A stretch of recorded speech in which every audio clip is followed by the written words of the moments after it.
Hey friends, welcome back to another video. Today I'm going to be doing something different. A lot of you have recommended scary stories with Tom MacDonald, so that's what we're going to check out today. It's going to be a little bit of a more relaxing atmosphere. So if you want to watch this with me, just stay here and let's get started. Welcome to Ghost Stories with yours truly, Tom MacDonald. We're going to have to take a trip in the Wayback Machine for this one, because this happened a long time ago. The year was 2012. Thankfully, the Mayan calendar was wrong and the much publicized end of the world didn't come. But it still got weird. It still got really weird. This all started with a music video shoot in the small Canadian town, abandoned Canadian town of Tranquil. But it wasn't until after this whole ordeal, it wasn't until after everything that I'm about to tell you, it wasn't until after all of that that we found out that Tranquil is actually one of the most haunted places in North America. I think we know why it was abandoned. Let's start from the beginning. So there was three of us. There was myself, the music video director, and my producer at the time, Olivier. We all piled into a vehicle on a Friday afternoon and started the long drive to a long forgotten corner of the Canadian Pacific Northwest. We were unknowingly embarking on what would turn out to be one of the most terrifying experiences of all of our lives. Aside from a traffic jam on the highway, it was a rather long and uneventful drive. As we drew closer and closer to Tranquil, things gradually became more and more desolate. The cars that we were sharing the highway with gradually disappeared. The streetlights gave way to pine trees, and the tiny communities that just dot the edges of the asphalt were just eventually swallowed up by the suffocating Canadian wilderness. Paved roads turned to gravel, and the gravel roads turned to dirt roads, and the vast forest around us just seemed to entirely close in. And when the paved roads turned to gravel roads and the gravel roads turned to dirt roads, that's when we reached the Iron Gates. Our final destination, Tranquil, had been cut off from the rest of the world for quite some time. Essentially, Tranquil was home to Canadians who had tuberculosis, and at the time, tuberculosis was incurable and highly infectious. Sound familiar? They pretty much shipped everyone in Canada who had tuberculosis. They shipped all of those people to Tranquil, this tiny town in the middle of nowhere, and they shipped them there to, well, die, essentially. I gotta ask you guys, what's your opinion on ghosts? Like, do you guys actually think ghosts are real? Do you think maybe it's a mind trick, when we start getting scared, we think about ghosts and we see stuff that wouldn't usually be there? I'm kind of open-minded myself. There's probably ghosts out there. I mean, millions of people die, right? Billions have died, I imagine, so ghosts seem plausible. Anyway, we didn't know any of that. All we knew was we had to shoot a music video, and this was the perfect place to do it, and we were going to get it done. So there we were in the middle of nowhere. We pulled the car over to the side of the dirt road. We unpacked everything we needed, lights and cameras and bags and outfits and all that stuff. And we cut into the trees to get around the iron gate that was blocking the road, and we were on our way. So after a short hike through the trees, we came up over the top of a hill, and there it was. Just silent and still and forgotten. There was schools and houses and convenience stores and hospitals and libraries and paint chips just peeling off the outside of the exteriors of these buildings, just flapping in the wind. It just seemed like they were just clinging to a time a little less lonely. We had arrived at Tranquil. So we made our way down the hill and we crossed the train tracks that encircled the town, and there was no signs of life. And when I say no signs of life, I mean nothing. No birds, no coyotes, no bugs, nothing. Nothing like what you would expect of a town encapsulated in a massive forest in the middle of nowhere. So we made our way towards the 3 dilapidated houses. They were just on the outskirts of town, and they were identical. And they sat all in a row. Same paint, same windows, same doors, same front steps. Each house as perfectly the same as the next. I gotta wonder, back then, if everybody in the town had TB, tuberculosis, did the doctors have tuberculosis too? I mean, I imagine that would have had to have been the case, right? So they didn't get it as well.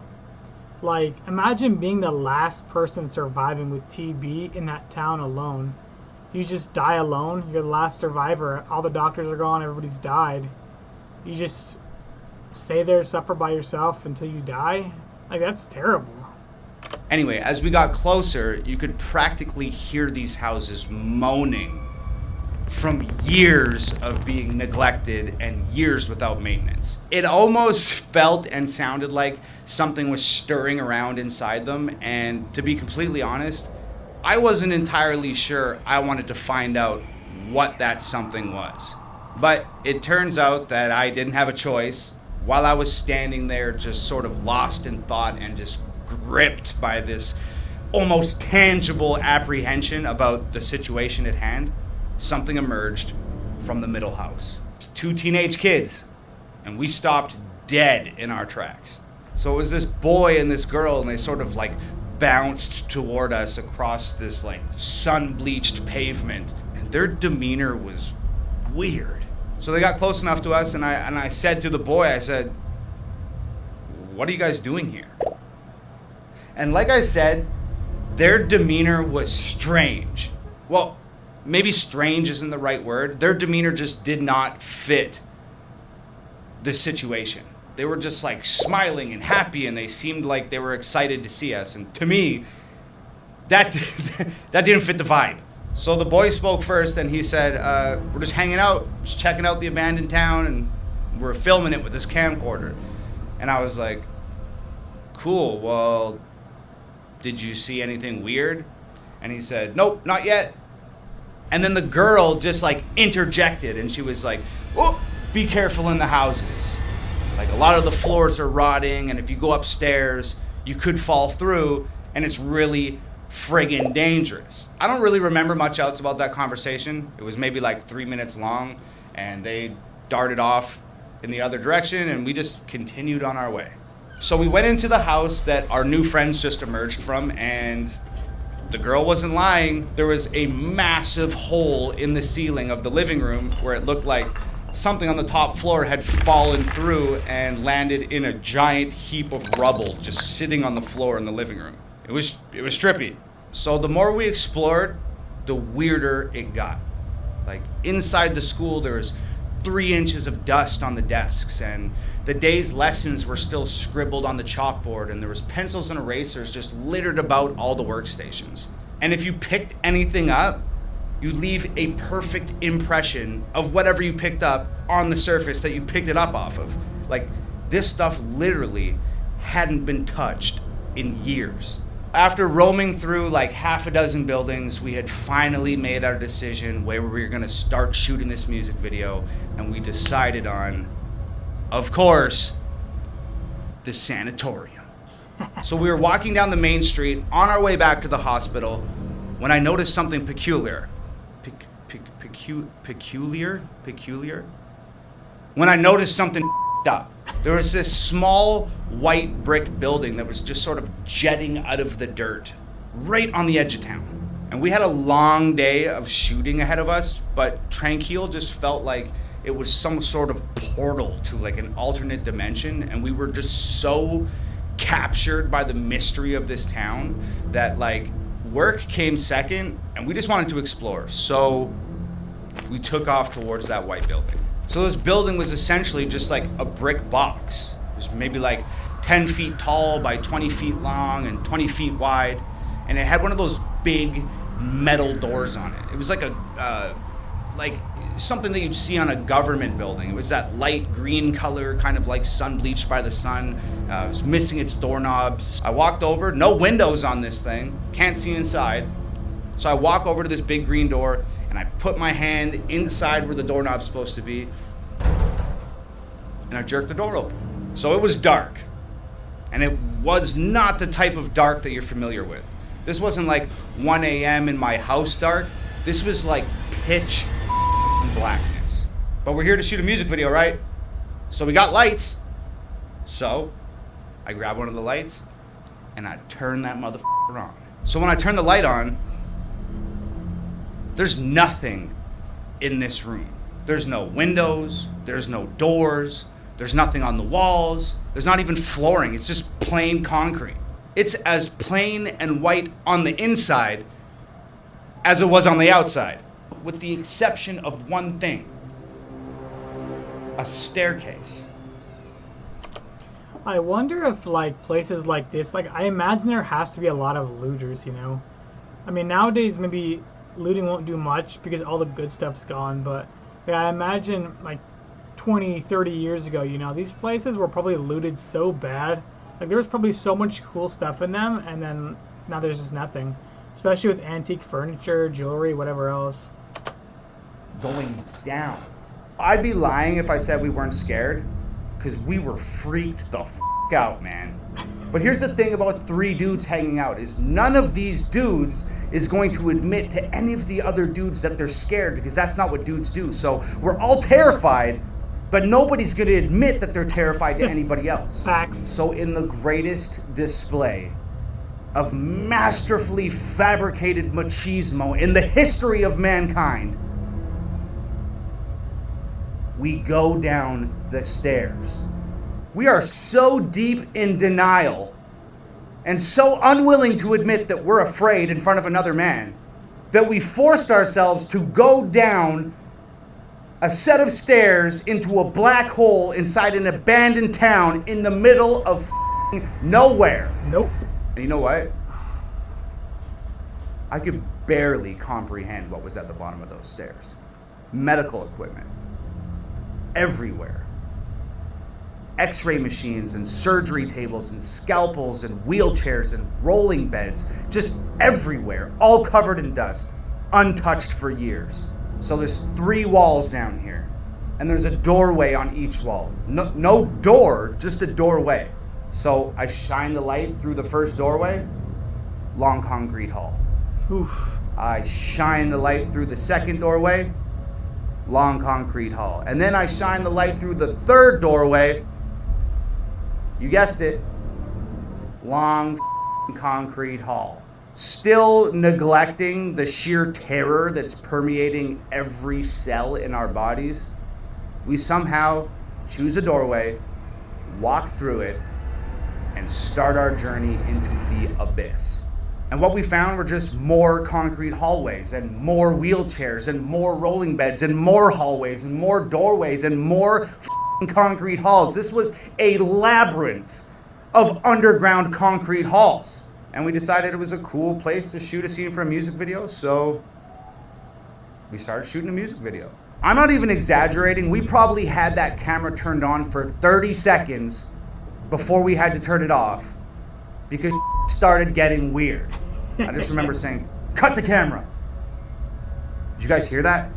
And we all just stood there, just quiet and motionless in the 10-foot section of hallway that our lights would illuminate. And I am not kidding you. Somewhere out there, beyond where our lights could reach, footsteps. I remember my producer, Olivier, just sort of laughing like, "No f***ing way.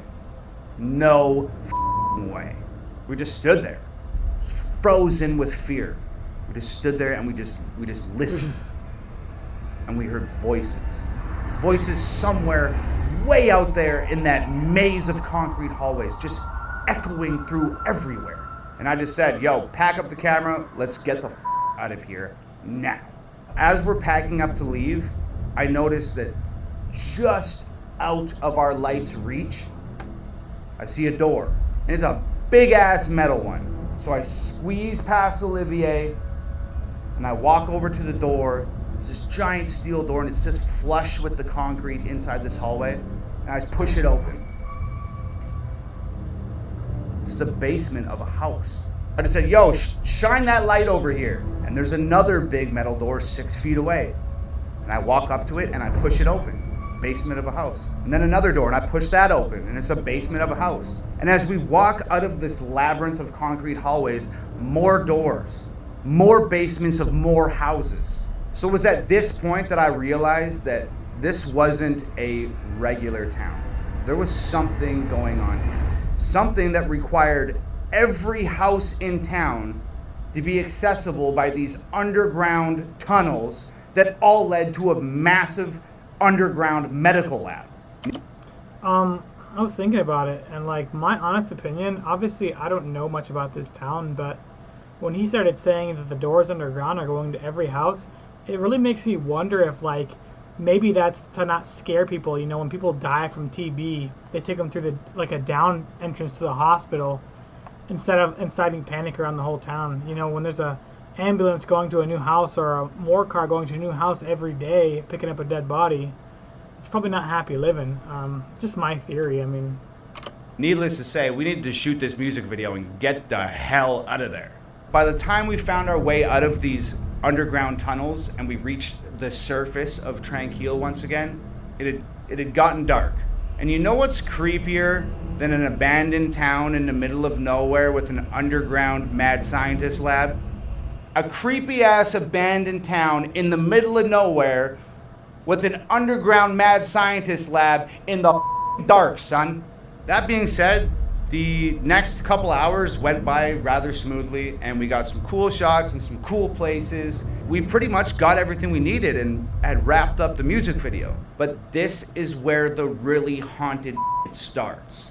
We finish the shoot, pack up the gear, hike up the hill, sneak through the trees, go around the iron gate, and get back to the car. We've escaped Tranquil. Or so we thought. We load everything into the trunk of the car, and the director says, "Oh, I'm missing one of my lights. I'm missing a light." And I'm like, "So what, dude? That light. Let's get the out of here." And the director goes, "Oh, well, it was a $1,200 light." And I said, "I don't give a I'm not going back into the creepy abandoned town in the middle of nowhere with the underground mad scientist lab. I'm not going back." And Olivier says, I'm with Tom. I'm not going back either." And the director says, "Somebody has to go back because I need that light, so let's all play rock, paper, scissors for it. And the loser goes back into the town to get the light." Look, I never liked rock, paper, scissors. I hate that. When there's something that somebody has to do and it's an undesirable task, everybody's always like, "Let's play rock, paper, scissors." I hate rock, paper, scissors. It's an impossible game to win. I always lose. We agree we'll play rock, paper, scissors. Guess what? I lose. Of course I lose. But I'm not going back. I'm not going back. even if I lose, I am not going back alone. Those ghosts are not going to get me. One of you guys needs to come with me, or both of you need to come with me. I'm not going down like that. Acting like a child, and Olivier has always been the more mature of our sort of duo. So he stands up and he's just sick of listening to us and complain, and he goes, "You know what? I will go back. I'll go back and get the light. Where is it?" And the director says, "It's in the sanatorium." Of course it's in the sanatorium. Where else would it be?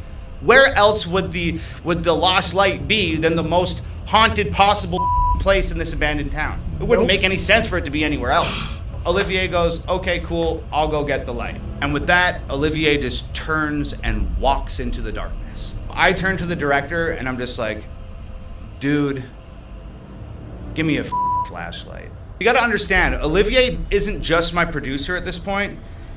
He's my best friend. And I cannot in good conscience let my best friend wander back into an abandoned town to get somebody else's light by himself. I just can't do it. Exactly.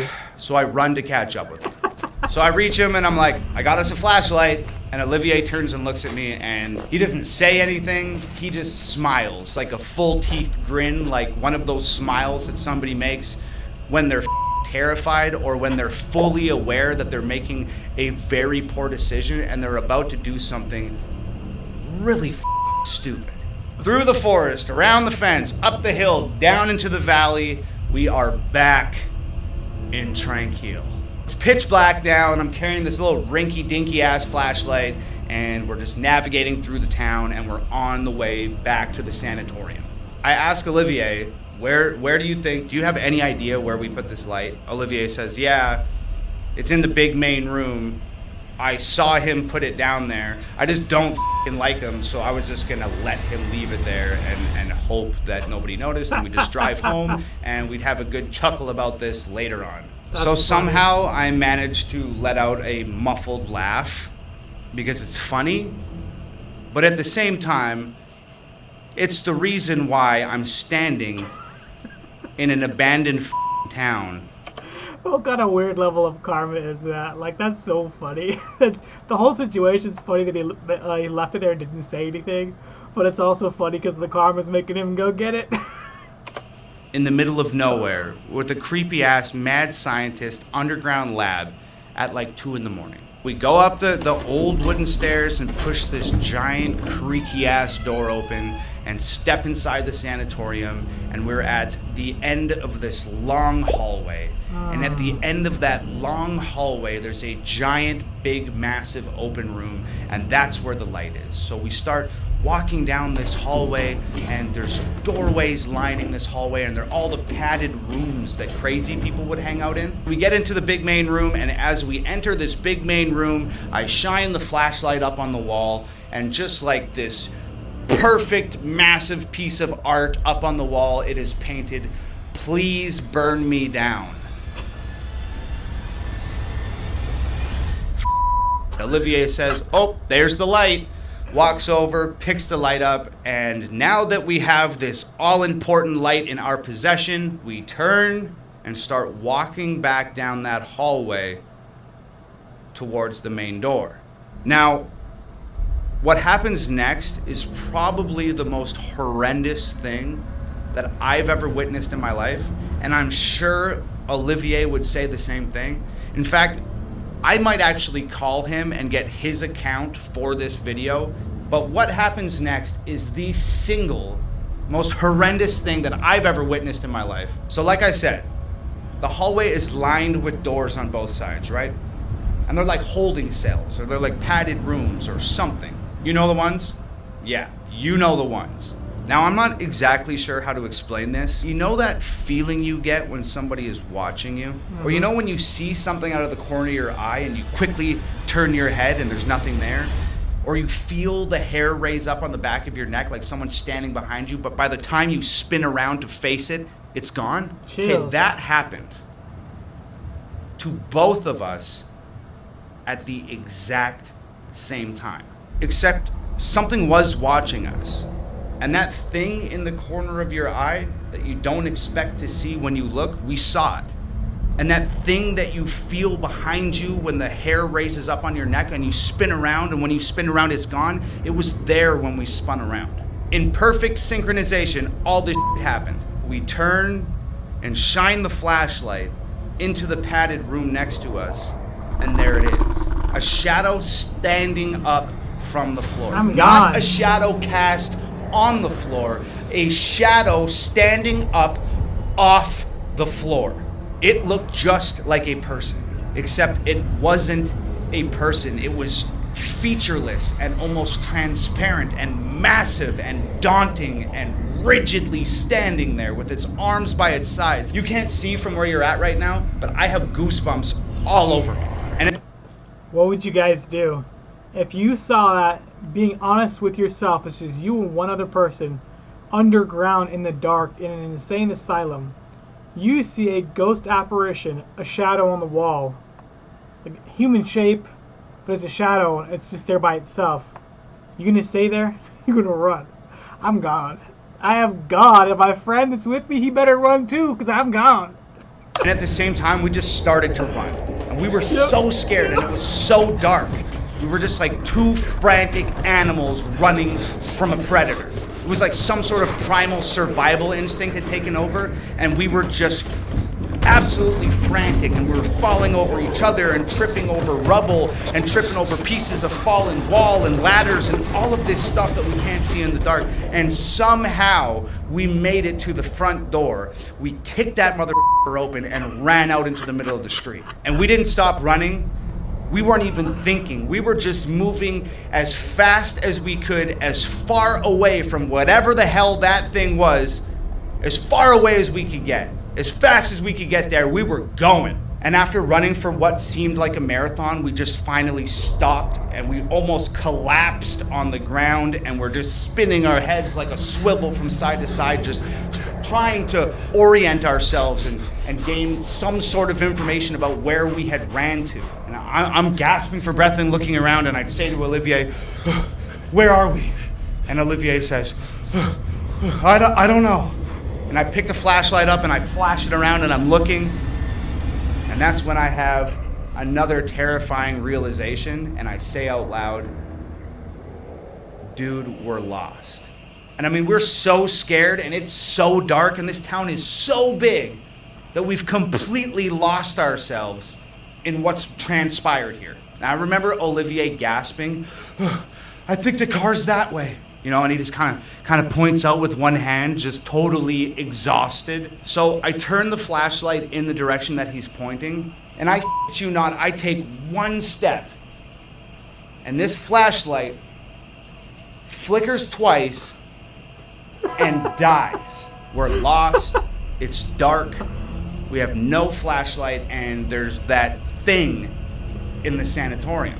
I honestly don't remember the next Is it still in the sanatorium, or is it outside watching you, though? There's the real question. 30 minutes. And I don't remember the next 30 minutes because we were just running on pure adrenaline and racked with fear.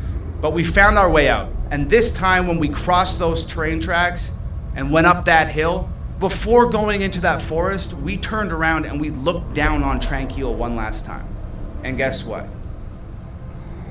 The lights in the sanatorium were on. So we barreled through the trees and around the iron gate and over to the car. And I remember Olivier opening up the car door, and he's leaning the front seat forward and he's scrambling to try and get into the back seat of the car. And I had just had enough. I remember putting my foot on his ass and just shoving him into the back of the car, standing the seat up, jumped in, slammed the door, and I just said, "Drive."